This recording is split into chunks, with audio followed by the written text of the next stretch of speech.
Relating back to the book, and in part 2, it talks about the anatomy of an emotional hijacking, and it mentions the story of Richard Robles.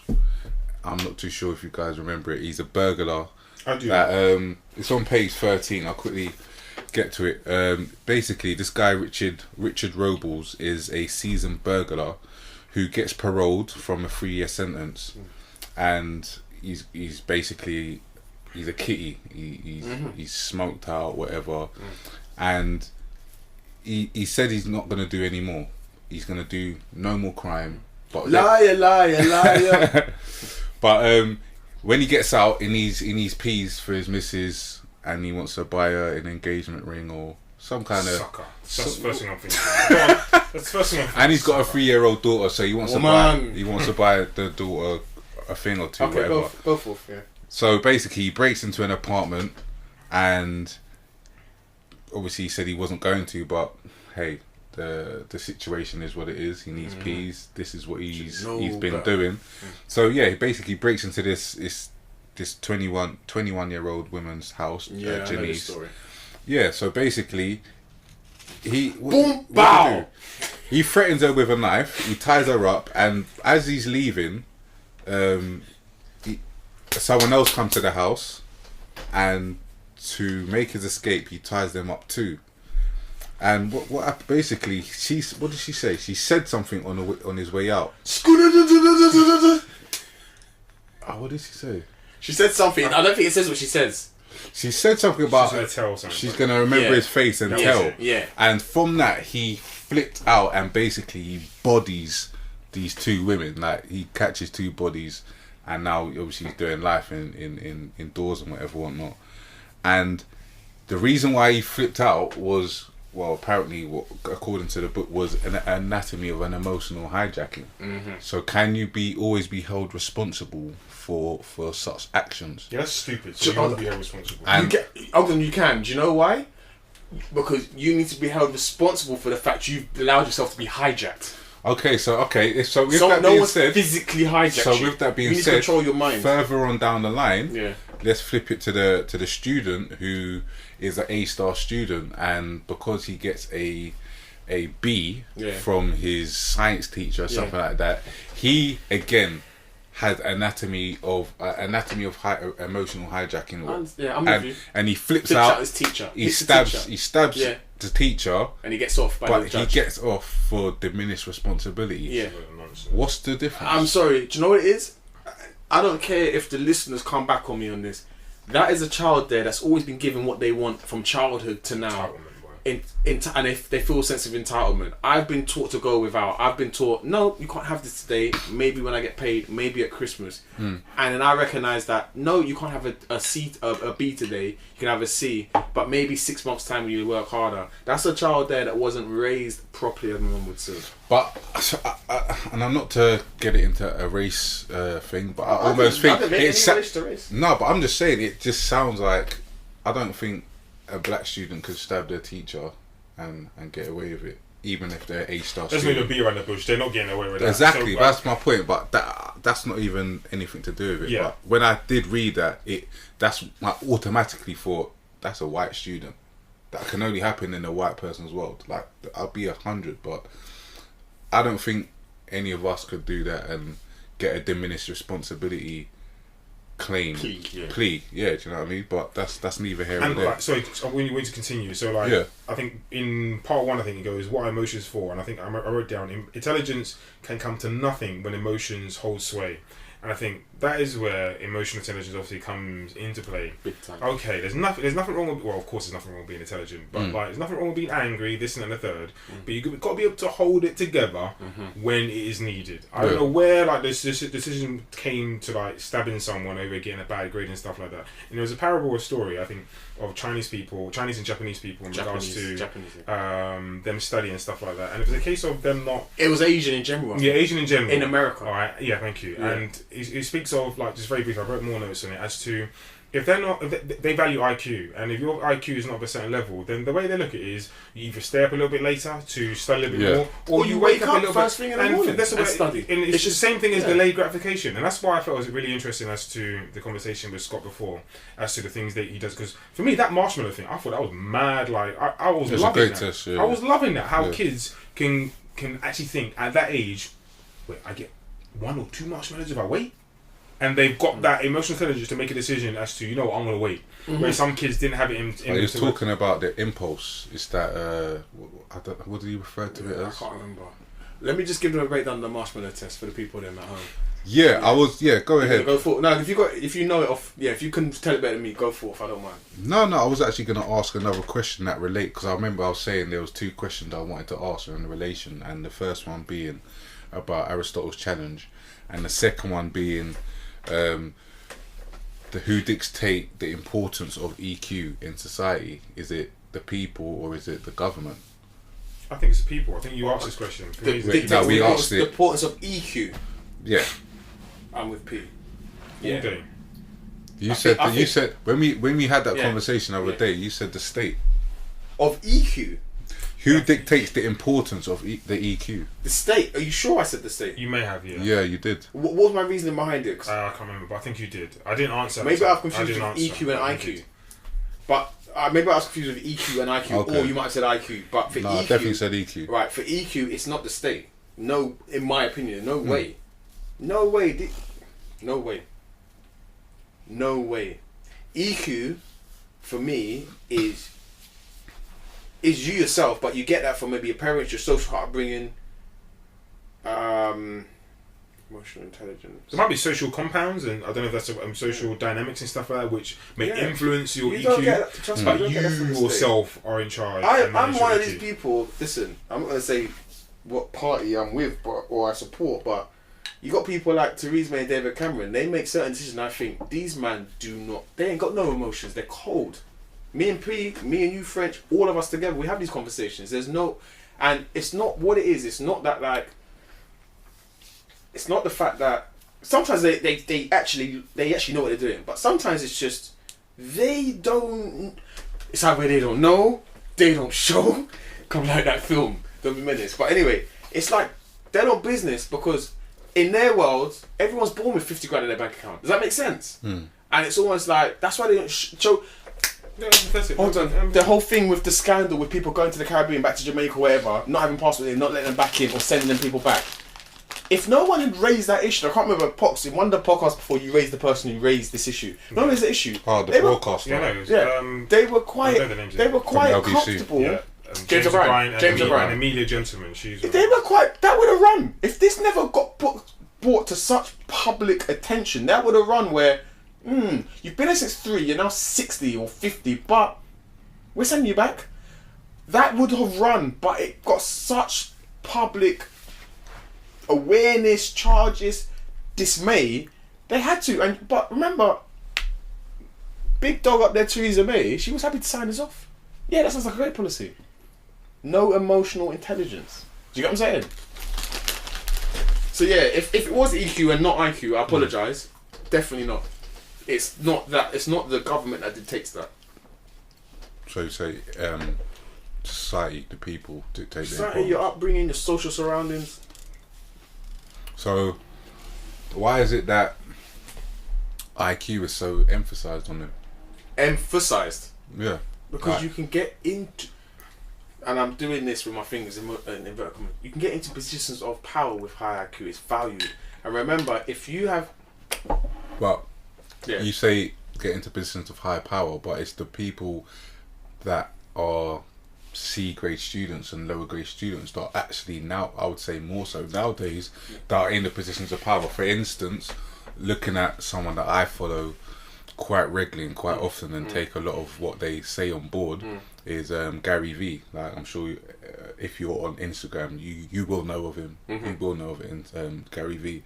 But basically, growing up in school, he wasn't someone that had the best grades, but he was out there getting it, like building up his emotional intelligence and looking at certain, obviously building his business acumen by working at his dad's shop and things of that nature. But again, as I said, his grades weren't the best. But if he was to now fast forward 20, 30 years and see the position that he's in now, he's one of the most powerful, influential people that we have of our generation. Okay, so it's very apologies, French. When I said position of power, right, I'm thinking, and this is now reminded me, but like politics, for instance, a lot of that kind of clientele, your solicitors, that kind of field where, say me and you, if I'm on trial, you've accused me of something, you have to, don't be fools.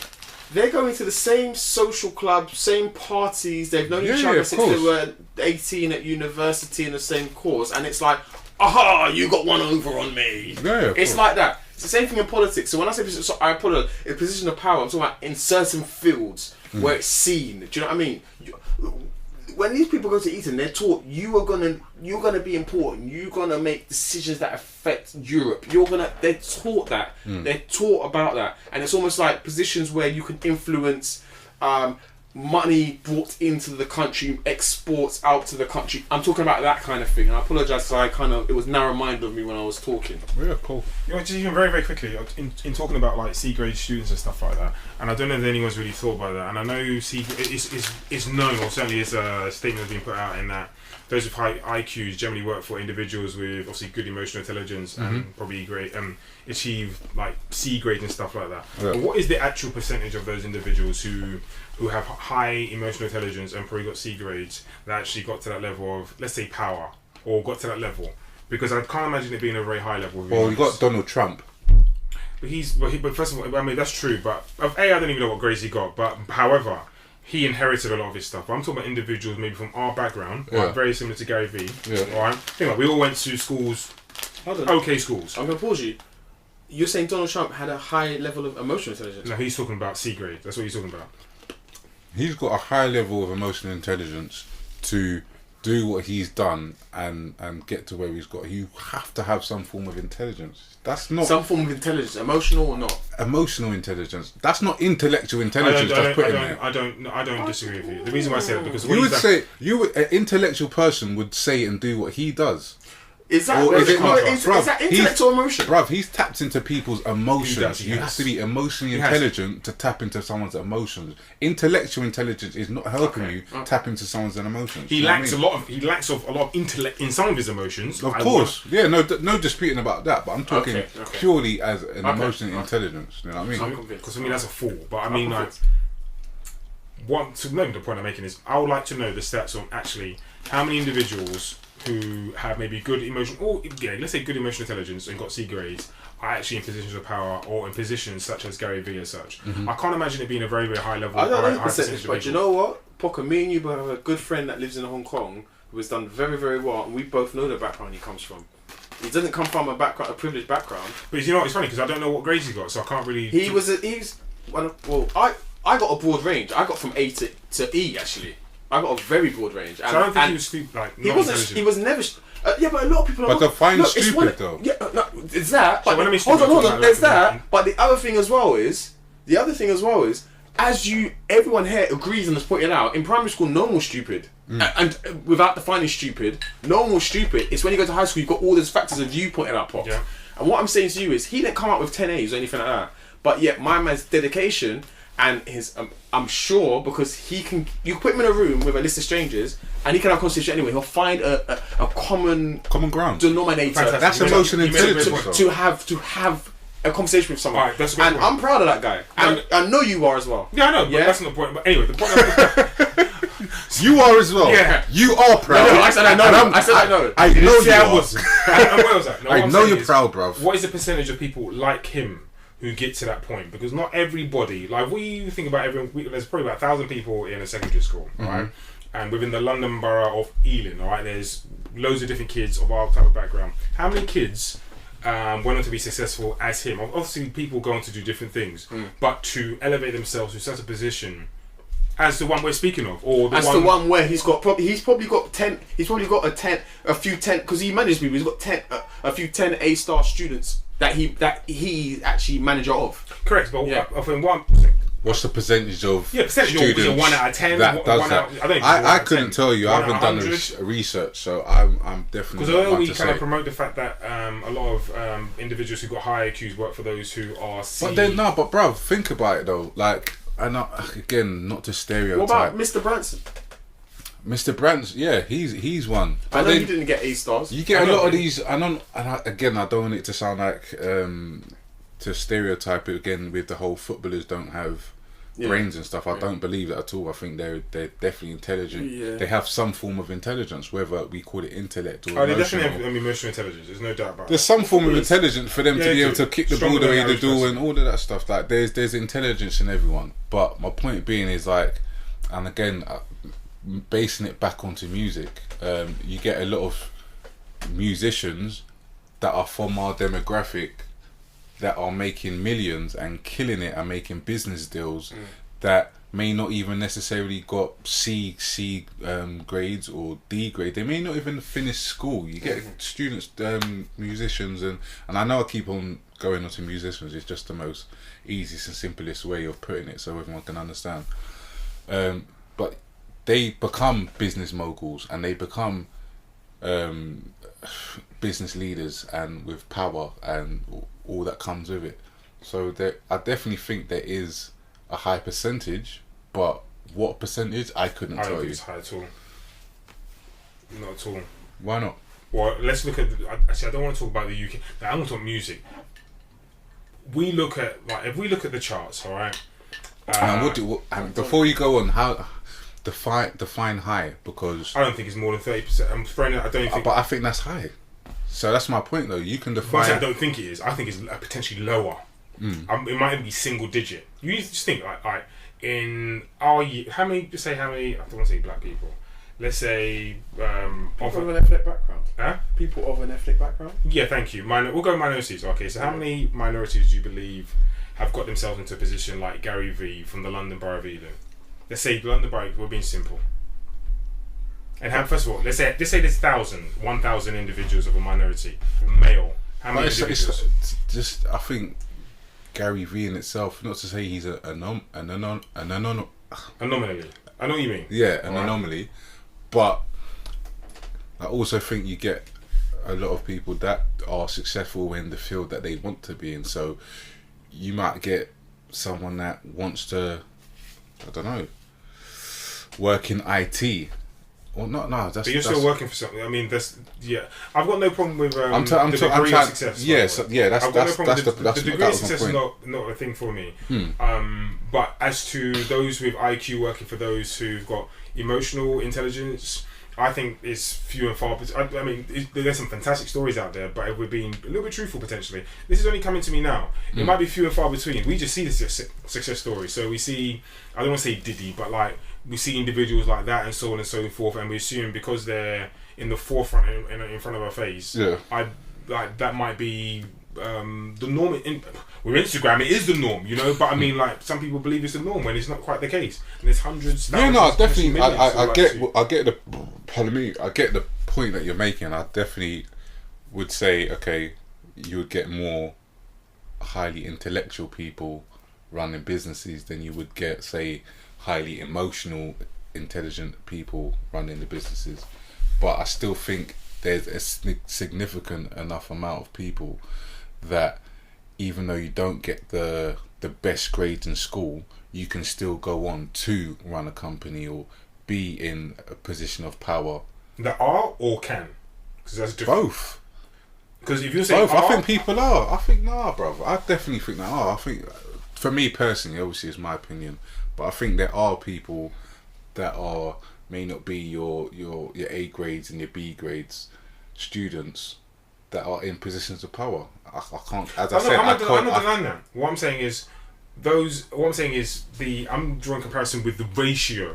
As I said, I couldn't give you unless you done the research. You're saying they are though. No, I think they are. But you're saying it's significant as well. I think they are. Okay. I'm not saying it's factual. As I said, I haven't done a research paper on neither of you, so neither one of us can say this is facts. But I would just say maybe it's the demographics of people that I've spoken to, or the people that I look up to, or the people I follow, that I can say there is certainly enough people for me to look up to and say I can follow in their footsteps. I don't think it's difficult to find people. I don't think it's difficult to find role models. People look at drug dealers as role models, so I don't think that's a difficult thing. That's just my perspective. I mean, because obviously I know we could want to go into different other things as well, but there's I almost forgot what I was going to say. Oh my god, I've actually forgot what I was going to say. Must be that haircut. It's not a very nice thing to say, is it? It's good for my emotional intelligence and check. I think there's loads of people. I'm not saying this. I don't mean to say this in a bad way. But there's a lot of people who do a lot of talking. So as to they want to do this, they want to do that. They've come from the same background, but their emotional intelligence is not necessarily quite in the same place. Not necessarily in the quite same place, or they're not in. Anyway, they're not doing what they want to do. No, we're not doing what they're not doing. What we're they're not doing what the fact has stated, or the statement has stated as to. What's the fact though? Not the fact. The statement as to a lot of A graders work for. No, that's true. There's a lot of A graders who work for those individuals who got C grades and stuff like that. But I don't think there's not huge amounts of those as such. But isn't 1% good enough? No, it's not. No, it's not good. No, that's not bad. But if we're talking about high and low, I don't think it's high enough. But why are we defining? Guys, let's move on because this is gonna. It's a good conversation, bro. I agree, but I think we're not gonna get a resolution here. No, right here and now. Yeah, it's a difference of opinions. There you go. Yeah. No one's wrong. No one's right. Well, no, definitely not. No, it's not that at all. Let's move on, man. I think if there's. Is there any other? I don't know. Did you guys because I've read the first half of the book so far, and as of you guys, obviously, what is there anything that really stuck out to you in the book that you want to bring up on the podcast that maybe our listeners couldn't relate to, or we can have a good, vivid conversation about? I think there's a lot of things I just want to run through. Not run through, but I need to kind of like flick through as such. French, have you got anything? Maybe questions as such, or do you want to run from a specific place? No, because I just feel like, not to repeat ourselves, but we've covered quite a few things without. Oh, I've got something if like. Yeah, okay, no, cool. go So ahead. I don't know. Anyway, it's from. I'm not too sure what number it was, but it was the neutral tripwire. And I've noted down in passionate moments of regret. So a girlfriend travels 2 hours to sea and spend time with her boyfriend. He surprised her with a gift she'd wanted for months. For him to then say he can't spend a day with her as he's going to softball practice. She stormed out and threw the gift, a painting, in the bin. To which he later regretted the binning of the actual painting, that is. I've wrote down, if someone makes, my personal opinion, if someone makes not only time for you but goes out of their way, the least you can do is be respectful and reciprocate that love and energy. I don't think I would have acted out in that manner, but I obviously don't blame her. I think there was a lack of respect shown. I mean, do you not think? Sorry, P, but I've got a counter argument. Do you not think? Because this is something that's come up before, not between us, but I know it comes up. Him buying her a gift, giving her everything to buy, is that not a sign of him trying to buy her love rather than spend? I was about to say something, but I'll end up generalising, stereotype, making a sweeper statement. People actually,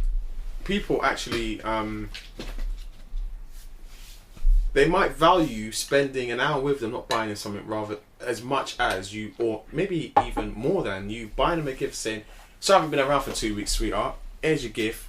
Here's your watch. Here's your Rolex. Here's your nice, here's your nice perfume for 135 quid.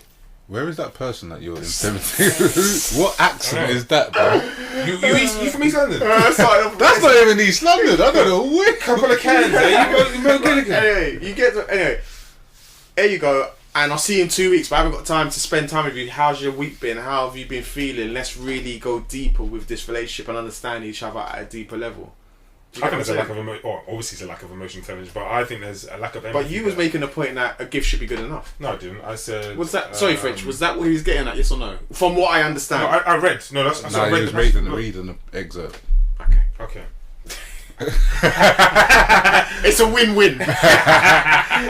No, when I read, I was saying that I don't think she should have acted out in that manner, but I don't blame her in terms of storming out and throwing the paint in the bin. She later on regrets it though. Yeah, I know. I mean, Yeah, the she point does. when I read it, the first thing I thought of, I remember I was seeing someone at the time when I was at uni. What? This guy. Uni. My brother. Well, this was quite funny actually, but I remember we used to have like someone and we used to have really good conversations. Like, actually, good like emotional intelligence. Convo off air and This guy is a madman. Anyway, it was her birthday. All right, we weren't actually in a relationship. What? Yo, I'm gonna pause his teeth for one sec. It's paused. Right, tell me about her birthday. Trying to mug you off. Anyway, I remember it being her birthday. All right, and I remember it being her birthday. And I remember, I think I either had to collect a car, I didn't have a car, or something along those lines. Yeah. Something along those lines. I didn't have a real Four mode. wheels and What's wrong with this geezer? I didn't have a mode of transport. Alright? And it might have been someone else's party at the same time that day as well. But I didn't want to go to either. Yeah. Because I was just in one of those moods. When I told her I'm not coming, she let me have it. I'm talking about, she was barking down the phone. You dropped Giggs' one of Giggs' mixtape, you dropped Ramsey's tune. She was barking down the phone. I was like, yeah, what's wrong with you? Alright? And then it took me a long time to realise, actually, me going to a party actually really meant a lot to her. I mean, she told me a lot. She told me way in advance in regards to it being her birthday, this and the third. We weren't actually a couple or nothing, but we were really cool and we were seeing each other. The least I could have done is gone to her party. And show face. And I understood why it was, and I should have understood why it was important to her. I mean, sorry, that was just my point, really. I mean, so how does it relate to the? It relates to the book because obviously, in terms of the reaction, You showed a lack of emotion. I did, and so did he. He showed a lack of empathy. She travelled 2 hours to come see him. This was something that was arranged, I think, clearly in advance. He bought her a gift and thought, "I'm going to play softball." That ain't cutting it, man. My personal opinion. I wouldn't have French. Is that something you do? What? Yeah. Whoa. That explains a lot. Yeah, straight. I would have done my thing. I'm going to play. Cool, come down, chill. But do you know what? When I read the story, I felt his pain. I was like, You felt his pain, man? yeah, man. Yeah, I thought she was rude. What, dashing the painting? Yeah. Is that what you thought about the painting? Yes. Okay. Totally two different opinions. I was on the brother's side still. I was thinking, that bitch. You dead serious? I'm dead serious. What do you mean? Of course I'm dead serious. I thought that bitch, how's she gonna dash away the thing? Then I swear it was like a 1 of 1. Like she weren't gonna ever get that back. It was important to her. I don't know if it was a 1-on-1. It was a 1 of 1. It was. She wasn't getting that back, so she should more fool her for throwing it away, idiot. So yeah, no, I was on the brother's side, 100%. Okay, Mason. I don't know if you've given your answer. No, he should. You need to come on. You can't arrange to meet and just think a gift's gonna cut. You need to spend time. French, come on. You cold boy. French, you're jealous out here, man. You know the deal. You know you can't do I this. don't know what you're talking about, bro. Some of the stuff that you mean. I do not know what you're talking. I deny that. I did not have sexual relations. I did not have sexual relations with that woman. I don't know where. See the stories you've told, not stories, but things we've had conversations about in the past. I'm not divulging anything. I can see why you've got yourself in trouble. I do not know what you're talking about. Come out, boy. I don't know what conversations or discussions you're referring to, but I have not got myself in any kind of trouble. Let's move on. One of the points I wanted to raise, so I can't remember this. I know his name. His name's Maya, but I can't remember what field of study it relates to. But he basically said that he finds that people tend to fall into distinctive styles for attending to and dealing with their emotions. So one is self-aware. This is where someone's aware of their moods as they're having them. These people understandably have some sophistication about their emotional lives. Their clarity about emotions may undergird other personality traits, i.e. they are autonomous and sure of their own boundaries, are in good psychological health, and tend to have a positive outlook on life. When they get into a bad mood, they don't ruminate and obsess about it and are able to get out of it sooner. It's short, their mindfulness helps them manage their emotions. Then you have engulfed. These are people who often feel swamped by their emotions and helpless to escape them, as though their moods have taken charge. They are mercurial and not very aware of their feelings, so they are lost in them rather than having some perspective.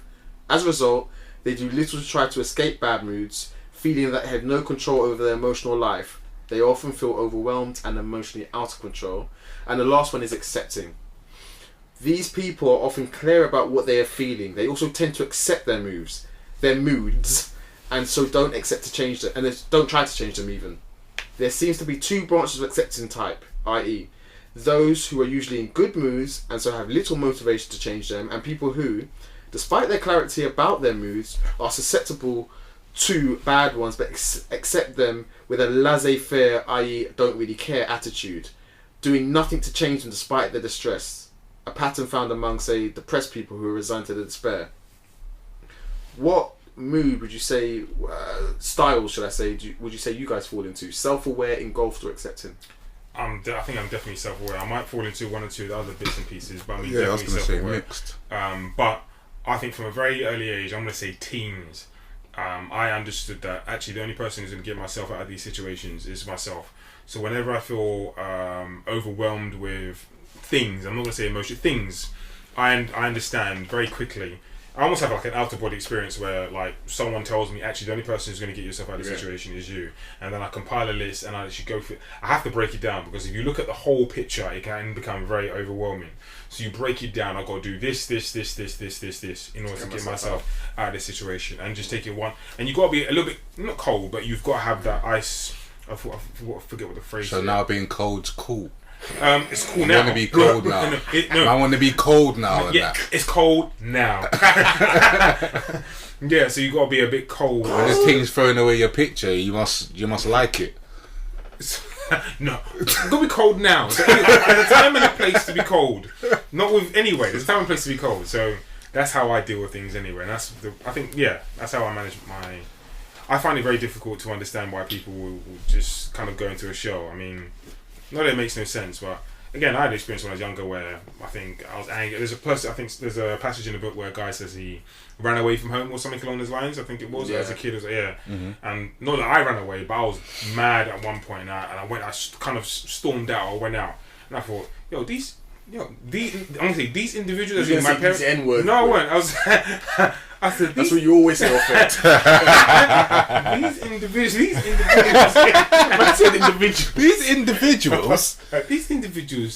not that you don't care, but that's the new. Don't know. That's the new term. Or don't care. That's the new term. These individuals. These individuals are not going to assist me or not.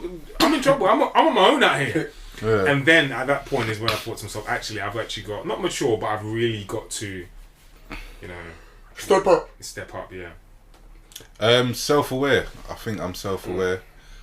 But at the same time, I was probably a mix of those other ones, to be honest with you. Okay. Like, there was times when I would be in the mood and I would let it continue. I could be pissed off and that would just spoil my whole day. The rest of the day, I would be pissed off. It doesn't matter what.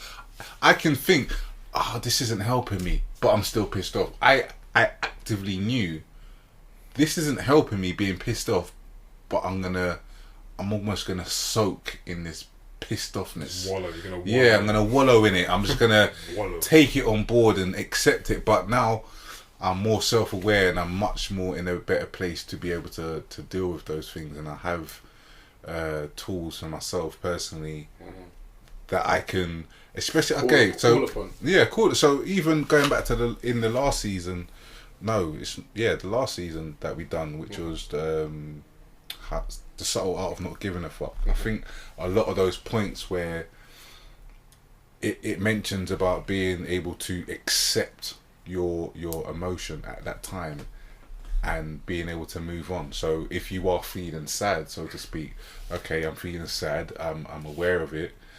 It's okay to feel sad, but I'm not now gonna sit and stay sad because that's not gonna help me. Being sad isn't helping me.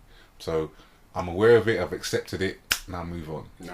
So it's those kind of techniques, or I wouldn't say call it a technique, but tips that I try and use to self-regulate my moods and my self-awareness, which makes me be able to get out of a down spot, or I wouldn't even call it depressed, but just feeling down. Like I can get out of that space a lot quicker than I could when I was a teenager, where, as I said, I would wallow in that state of feeling and just happily walk around. And I say happily in the most negative term. I'd walk around with a grey cloud over my head, like literally, and anything and everything. Truman Show, boy. Yeah, but anything and everything else would just add to it. No matter how someone else may have tried to help me and try and bring me out of it, I would see that they're trying to attack my feeling of feeling bad, and that was added to it. Do you know what I mean? So it was an ongoing cycle. But now, as I said, I'm in a much better space and It's funny because I think in the book it talks about how like spurts or things such as someone trying to change your mood actually can help. I don't know what.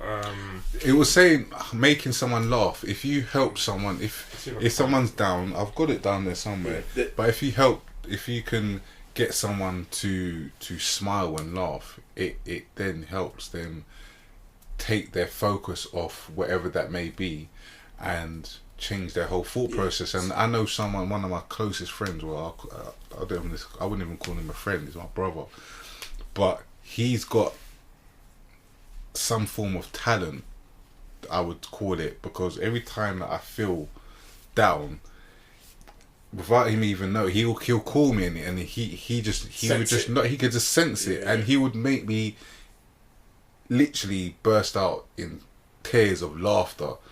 And it will take my mind off it, and it will bring my energy levels back up. Or even, I remember there was a time, going back to it, when I went on a camping trip with the school that I was working with, and basically, I'll never do camping again. That was the first and last. I'll never do camping again. But basically, I came back and I had all these bites all over my whole body and my face and everything. So I was off work for about a month or two.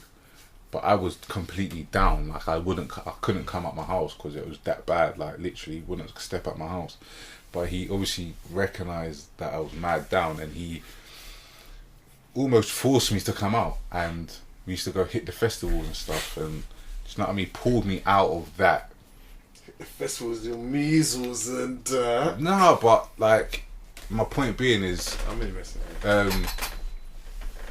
Yeah, he was able to do that and have that emotional intelligence to be able to. It goes back to recognise it. I know Mason was talking about earlier about his friend obviously not going out for walks, but did you say going out obviously when he has arguments with his partner? Yeah, where it gets quite serious, he just be like, it's one of them ones where, do you know what? I'm not entering into what I've been to before, where we're in an environment where I can't control now what verbally comes out of my mouth. It's almost like verbal diarrhea. Mm-hmm. I'm getting heated. I can't think clearly. Obviously neither can you, but you know what? I recognise that I've done this before and it works. Let me go out for a walk, let me call someone, let me go for a drive and come back in an hour where, yeah, there's still the same situational scenario we need to discuss, but we can do it in a more logical way because that whole heightened sense of anger almost has calmed down. Yeah. So, yeah, I do believe, I mean, there are scenarios to which I think you can get yourself out of that funk. So, French obviously mentioned his friend. Going for a drive is quite a good one. That's why I enjoy actually Uber driving sometimes, because it gives me an opportunity to think about my thoughts and manage my thoughts. It's almost like cleaning my room or cleaning my room, or you're managing and rearranging your thoughts and stuff like that to kind of like get you into a certain space once you're ready to resume with whatever you're doing and stuff like that. And it also goes on to, but I was thinking about on the subject of like depression and stuff like that, where I think in what chapter is it? I think it talks about foul moods and foul thinking, where essentially what you think is essentially what you eat kind of thing. So if I just read one or two bits and pieces, if we are preoccupied by worries that we're going to flunk the test we're taking, we have that much less attention to expand on figuring out the answers. Our worries become self-fulfilling prophecies, propelling us towards the very disaster they predict. There's a bit more. Where it says people who are adept at harnessing their emotions, on the other hand, can use their anticipatory anxiety about an upcoming speech or test, say to motivate themselves to prepare well for it, thereby doing well. I think there's one more thing as well. Good moods, while they last, enhance the ability to think flexibly and with more complexity, easy for me to say, complexity, thus making it easier to find solutions to problems, whether intellectual or interpersonal. And that's why I think it's important to kind of like find yourself well, just ensure the things that you intake, whether it's your thoughts, TV, this and that, the third, is positive anyway to ensure your output is equally the same as well. There's a point in the book, and I might get it a little bit out of context, but one of the things that's mentioned is if you're in a depressive mood, depressive state, if you are depressed, the way to help you limit or minimize that depression or help you get out of it, always have something to look forward to. Whether it's you've booked a holiday, whether it's you've read something positive, it might be a small win, but eventually those small wins tally up. And I've broken that down to what I believe the meaning, the kind of general meaning is.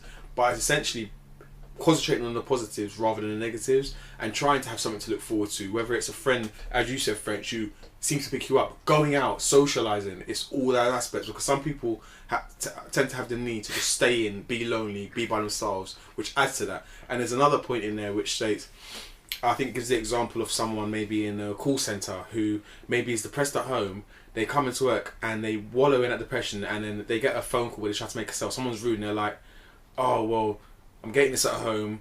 At work, I'm obviously useless as well. And it's almost like a double depression. Yeah. Whereas you get other people who, they get at home, they come into work, but they're like, or they might be at work and they might be depressed, but at the same time they're like, okay, that one didn't work, but let me try the next call. One will work. Yeah. And it's about kind of looking for those positives when you are feeling down and low. And that's also in this emotional intelligence book about, and it's a sign of emotional intelligence, about how to dig your way out of a small area in your life where you are depressed. That's actually in Optimism. Well, I think Optimism, the Great Motivator, where just reading a quote.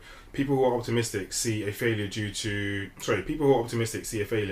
as due to something that can be changed, or people who see people who are optimistic see a failure as due to something that can be changed so that they can succeed next time around, while pessimists take the blame for failure, ascribing it to some lasting characteristic they are helpless to change.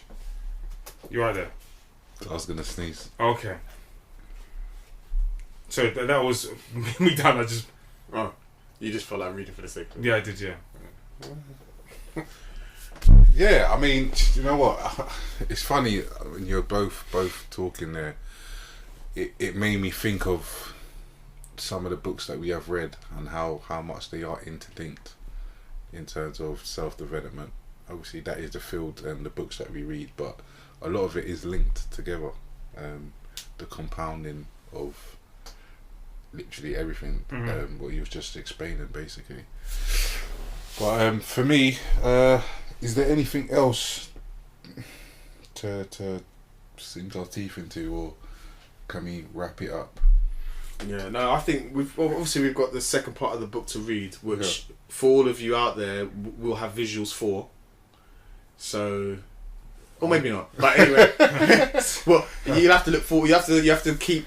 Let's talk about hope and optimism. You have to that's positive. Posted. But yeah, we've still got the second half of the book, but the first half's been really interesting. Do you know what's been really interesting as well? I was saying to you guys, the first half of the book, I'm not gonna sit here and lie and say it's been a delightful read. There's been a lot of scientific terms. It's been a bit of a plough, but I didn't realise how much I've taken from it until having a conversation with you guys, getting Scott on the phone and just breaking it down into simples, but into layman's terms. That's the whole point of what we do. Fully booked. Yeah. So yeah, thanks guys. Cool. Yeah, it's a wrap, man.